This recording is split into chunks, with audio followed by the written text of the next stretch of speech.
Pride and Prejudice by Jane Austen, Volume 1, Chapter 14.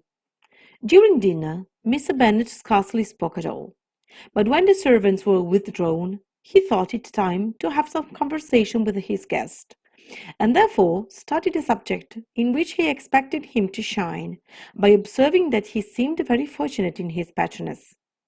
Lady Catherine de Bourgh's attention to his wishes and consideration for his comfort appeared very remarkable. Mr. Bennet could not have chosen Miss better. Mr. Collins was eloquent in her praise. The subject elevated him to more than usual solemnity of manner, and with the most important aspect he protested that he had never in his life witnessed such behaviour in a person of rank, such affability and condescension as he had himself experienced from Lady Catherine.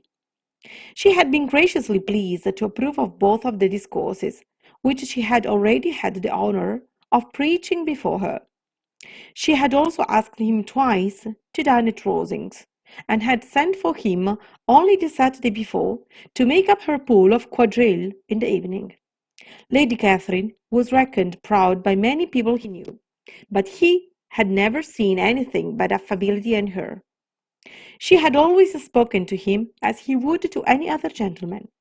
She made not the smallest objection to his joining in the society of the neighbourhood, nor to his leaving his parish occasionally for a week or two to visit his relations. She had even condescended to advise him to marry as soon as he could, provided he chose with discretion, and had once paid him a visit in his humble personage, where she had perfectly approved all the alterations she had been making, and had even vouchsafed to suggest some herself, some shelves in the closets upstairs. "That is all very proper and civil, I'm sure," said Mrs. Bennet, "and I dare say she is a very agreeable woman. It is a pity that great ladies in general are not more like her. Does she live near you, sir?" "The garden in which stands my humble abode is separated only by a lane from Rosings Park, her ladyship's residence." "I think you said she was a widow, sir. Hasn't she any family?" "She was only one daughter, the heiress of Rosings, and a very extensive property." "Oh," cried Mrs. Bennet, shaking her head. "Oh, then she is better off than many girls. And what sort of young lady is she? Is she handsome?" "She is a most charming young lady indeed. Lady Catherine herself says that in point of true beauty, Miss de Bourgh is far superior to the handsomest of her sex. Before there is that in her features which marks the young woman of distinguished birth. She is unfortunately of a sickly constitution, which has prevented her making that progress in many accomplishments which she could not otherwise have failed of. As I am informed by the lady who superintended her education and who still resides with them. But she is perfectly amiable, and often condescends to drive by my humble abode in her pretty phaeton and ponies." "Hasn't she been presented?" "I do not remember her name among the ladies at court.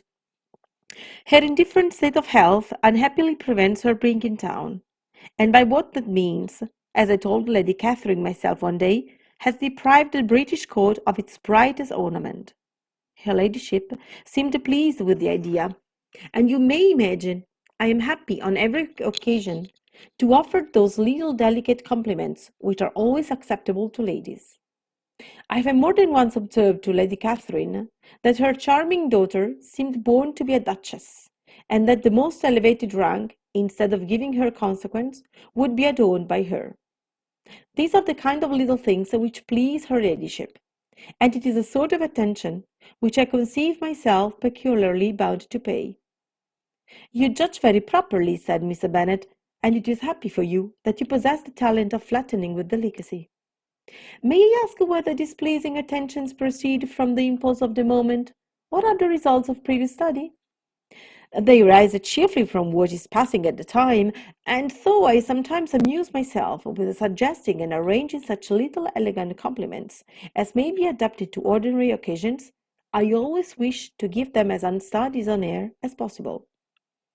Mr. Bennet's expectations were fully answered.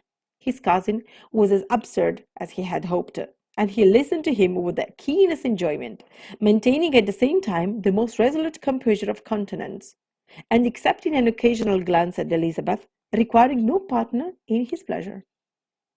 By tea time, however, the dose had been enough, and Mr. Bennet was glad to take his guest into the drawing room again, and when tea was over, glad to invite him to read aloud to the ladies.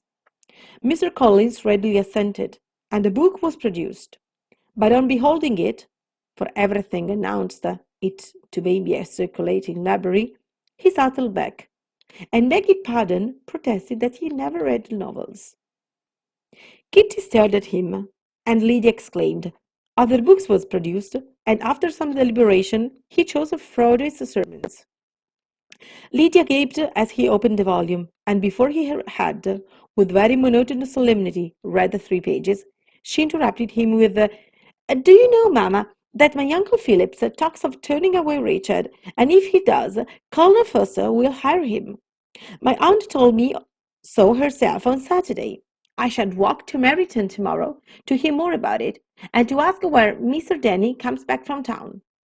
Lydia was bid by her 2 eldest sisters to hold their tongue, but Mr. Collins, much offended, laid aside his book and said, I've often observed how little young ladies are interested by books of a serious stamp, though written solely for their benefit. It amazes me, I confess, for certainly there can be nothing so advantageous to them as instruction. But I will no longer importune my young cousin. Then, turning to Mr. Bennet, he offered himself as his antagonist at backgammon. Mr. Bennet accepted the challenge, observing that he acted very wisely in leaving the girls to their own trifling amusements. Mrs. Bennet and her daughters apologized most civilly for Lydia's interruption, and promised that it should not occur again if he would resume his book.